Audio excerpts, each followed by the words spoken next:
যখন মুসিবতে পড়ে মোদের নবীর উসিলাতে আল্লাহ কবুল করে। আপনাদের এখানে কোন কোন কাঠামোর অভাব আছে এখানে আপনাদের এখানে? আমাদের এখন একটা সবচাইতে বড় একটা অভাব, এটা হচ্ছে একটা অবকাঠামো, গত একটা বিল্ডিং। তো এটা যদি হয়ে যায় একাডেমিক ভবন, এটা ইনশাল্লাহ যদি হয়ে যায়, সরকারি তরফ থেকে আমরা কামনা করব যতদিন পর্যন্ত না হয় এলাকার বিত্তশালী যারা আছেন তারা এগিয়ে আসলেও ইনশাল্লাহ হয়ে যাবে।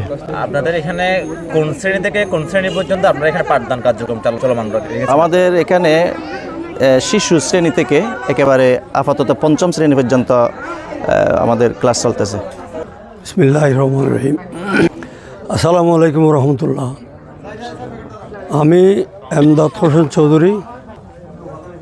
আমরাও রওজান বাড়ি মুরাদপুর থেকে আসছি।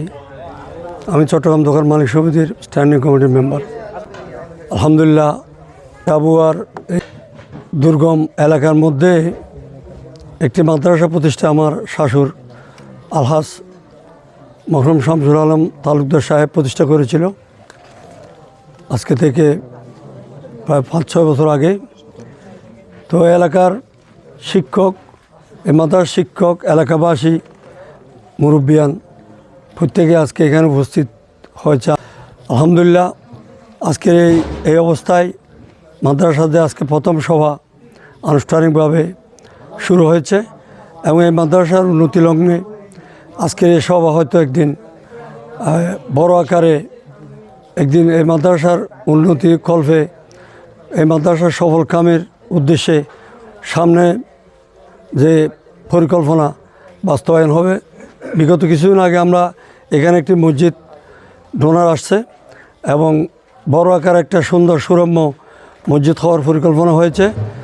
যদি এই এলাকার সকল শুভাকাঙ্ক্ষী সমাজসেবী শিক্ষিত লোকেরা যদি আগে আসে, তাহলে এই এলাকার এই প্রতিষ্ঠানটি হবে হয়তো একদিন বড় বড় প্রতিষ্ঠানের মতো একটি প্রতিষ্ঠান।